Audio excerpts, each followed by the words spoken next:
Do you get frustrated at AI image generation and see that the images coming out of it aren't in line with your ideas? My friend Gal sent me a video message venting his frustration at these AI tools and challenged me to see if I could achieve an image from his idea. Hey, Gur, just heard your interview with Dee about AI in marketing, but I wanted to talk to you about an issue I had working with the same AI tools. My wife just finished a position in her work and wanted to make a memento for her boss regarding the theory of Nicholas Taleb about the black swan, which is a white swan, which is actually a black swan, and we wanted to make an image out of it. We said, okay, we have the AI tools, let's use them. Our ways to tell it, to make this picture was a white swan looking at the mirror, and it's basically looking at its reflection, and it's a black swan. And no matter what we did, it couldn't understand that it is the same swan. It would do like a different swan as a reflection or add this additional swan. Or yeah, AI is really, really nice and good, but I think it still has some issues. I wonder if you would be able to do what I couldn't. Yeah, so, okay, I accept the challenge. So let's look at the tools that I use. The first one, I'll choose Leonardo.ai, a good tool, not the most realistic imagery, but its new model is, as you can see, not bad at all. Immediately, I was already hitting the same stumbling blocks as Gal. So though I've asked it to put a reflection of a black swan instead of a white swan, what's happening is that I'm getting two swans, a white swan and a black swan. It's translating what I've written into its own interpretation, I guess. In turn, it's predicting what it is I'm asking for. It would argue, yeah, I'm reflecting it back. There's a reflection here, but it isn't what I'm looking for. I asked specifically for a reflection instead of, right? So the wording is not giving me the result that I want. So I kept pushing and kept working at it, and I decided to move on to Midjourney. Initially, you can work on Midjourney through discord.com, which is an interface for other applications. Basically, create an account on Discord, Google it, how to connect Discord to Midjourney, and start prompting it. You can prompt it down here in the prompt window. There are plenty of YouTube videos that explain how to operate this. I use the Midjourney application. I'm a paying customer and also produced more than 100 images, so they've opened up the Midjourney Alpha application for me. And so the initial prompt that I used was a swan looking into a mirror. Here, it's, I guess, looking into a mirror, it's seeing its own reflection in the water, but not what we're looking for, of course.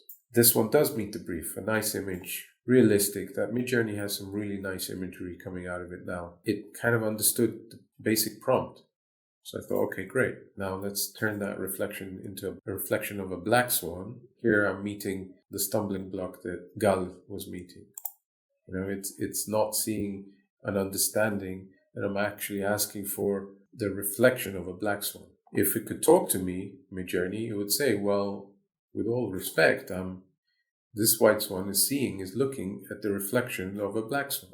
But I'm not asking it for this image. The prompting is not getting what I want. I kept testing it out like a white swan on a lake shore looking into a mirror and seeing its own reflection just to see if it works. So it kind of works. Yeah, it kind of gets it. Not always. I mean, that's obviously not a reflection of that swan. So the third tool that I went to was Dall-E. I entered my ChatGPT window, so I'm using ChatGPT 4.0. So I gave it the similar prompt that I gave Leonardo and Midjourney, and it gave me initially this odd image of two swans with their own white reflections and this strange shape reflecting in the water, I guess, of a swan.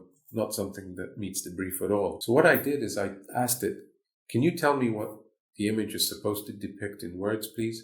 And what it replied back with is basically my prompt. So I asked it again, but explain what the white swan is seeing. And what it replied was, in the image, the swan is looking into the calm, mirror-like lake and expects to see its own reflection. However, instead of seeing a reflection of itself, it sees the reflection of a black swan. So it understood me in a way.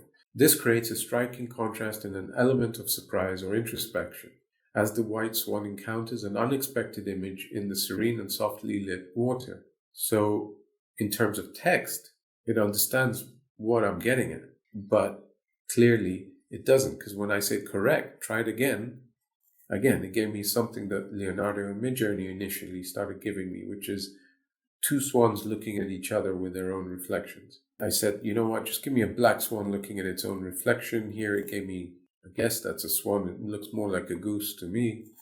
So the next tool I would recommend looking as a free user is called CGDream.ai. It has a paid version and it has a free version. What I like about this tool, which other tools have, like Midjourney now and Stable Diffusion always had it, is that you can create masks around areas that you want to change. You can only in this masked area have the prompt affected. So if I wrote a black swan for the reflection area, it would give me hopefully a reflection of a black swan. But in this case, this is what happened. This was the result. I just kind of got this dirty reflection. I didn't really understand the prompt and what I'm trying to get at. Again, a limitation of generative AI as it stands today. Went back to Leonardo and I said, hey, let's try work on the prompt. Quite quickly, I got to a result that I thought, okay, this starts meeting the brief. Like this is an image that she could use. So if we read the prompt that Leonardo has created out of my prompt, in here it's saying, where a mysterious black swan stares back, its reflection a stark yet alluring contrast. So it's actually describing, like ChatGPT was doing, it's describing what it is I'm looking for out of a prompt that I had adapted. I took that prompt and I put it in Midjourney and I started seeing more or less closer to what the brief is asking for. You know, as you can see, it's not giving me a real reflection of the swan. What it did, it gave me this strange character here. That's an odd little creature. That's cool. I'm going to keep this one. What's different about this prompt ultimately? Here's an image that, again, definitely meets her brief potentially. If I do want to change that black swan, I could go into Photoshop. But as a standalone image for the average person that wants to work quickly, they can achieve the goal. But it's a question of how you adjust your prompt. So here it's a white swan standing on a lake shore looking into an ornate mirror and seeing a black swan reflected back. So that wording, black swan reflected back, is what kicked it in. The way the language model works is that it's basically using words and predicting what comes next out of it. But you can see that the average user, after 15-20 minutes, would get frustrated and give up.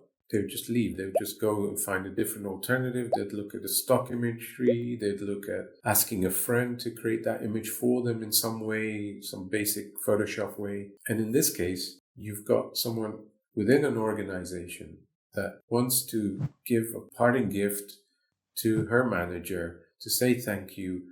Something that HR deal with a lot, sharing imagery within an organization as thank yous, as giving messages to the whole staff. And she had a deadline. She was leaving that week. So within 3-4 days, she wanted an image to be able to give to her manager. I can see how a person could say, nah, AI is not for me. It's not all that. Now, what it is about perseverance. These image generation models are similar in the way that they operate. The ordering of words and how they order one in front of the other affects your imagery. You'll never get precision. It's not built that way. Not generative AI cannot really read our minds, of course, and it can't really predict the exact thing that we're looking for. Not yet. I'm sure they're working on ways of being more precise, or being able to, through words, affect the image. But right now, we're not there yet. For advanced users, anyone with a very good graphics card,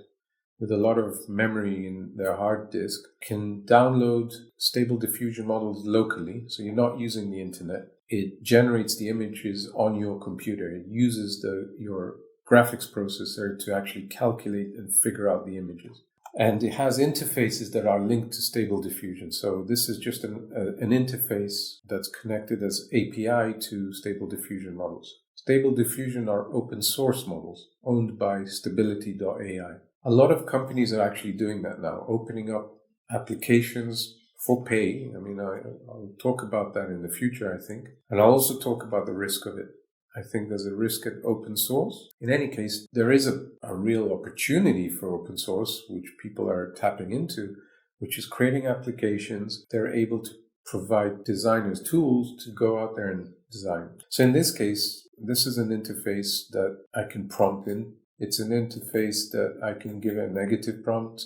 It's got a lot of parameters that you need to learn. So it's, like I said, it's for more advanced users. I can load in the image that I want. So say I wanted that image that we saw in Photoshop. I can control it by using what's called a control net, where I have different functions that I can choose from.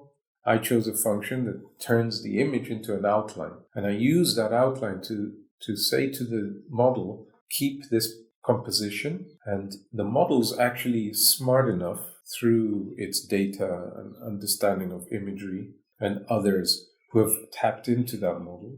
It's able to understand that this outline is of a swan, especially when you've got a prompt that's connecting to that. So if I just wrote a black photo of a black swan, ultra realistic, in my negative I wrote white, ugly, and deformed, just so that, to not allow for those words to creep in. This is the outline. So, as you can see, it's able to kind of give a sketch almost of the image that I've given it of the swan and its reflection. And it's given me an image of a black swan in that composition. I can copy that. I can go back to my Photoshop and paste. Now what you can see here is that it's kept the composition. Now if I had masked the area, I would have kept also the background. The image would be with the same background, just the swan would be different. But just to give you a sense of what's possible for me now is that I can say, okay, I want to keep the reflection of the swan. So for example, I could say, okay, let's erase, or you know what, let's choose object, and Photoshop is able to isolate that area. I can crop it out. Let's paste on top, and I can now take that pasted image of the black swan.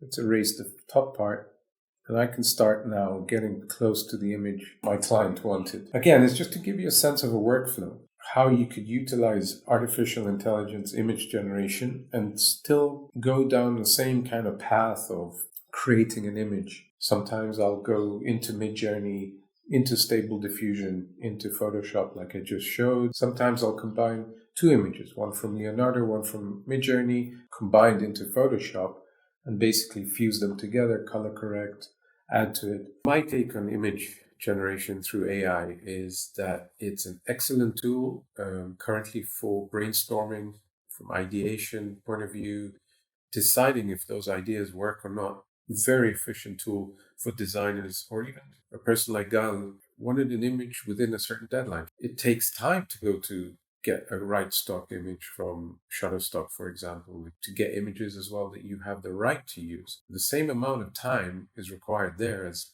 I think, as generating images on AI. It's just how good are you at prompting? How can you describe what it is you want? And as you can see, it's a question of a bit of patience and perseverance. If you've got a language problem in terms of you're not a native English speaker, you've got your language. And you can ask these ChatGPTs to translate for you. Write a sentence in ChatGPT of a prompt and say, can you give me 5 different versions of this sentence, 10 different prompts to achieve the same result? And it'll do that for you, and just copy paste into Midjourney or Leonardo or any of the other tools that I showed, or others that you might find. There are limitations to AI image generation, of course, and they're based on that engine that's predicting what's going to happen. So definitely something I would look into. I'll share the links to these applications on the description of the video. Just keep trying and have fun with it is my take. If you'd like to see more videos like this from me about the workflow you could use in your design studio, in your marketing department, and understand how you could work in a more efficient way, let me know in the comments section. I'd be happy to oblige to any challenges you give me as well. And be sure to like the video and subscribe to the channel. So thanks for listening in, and see you next time.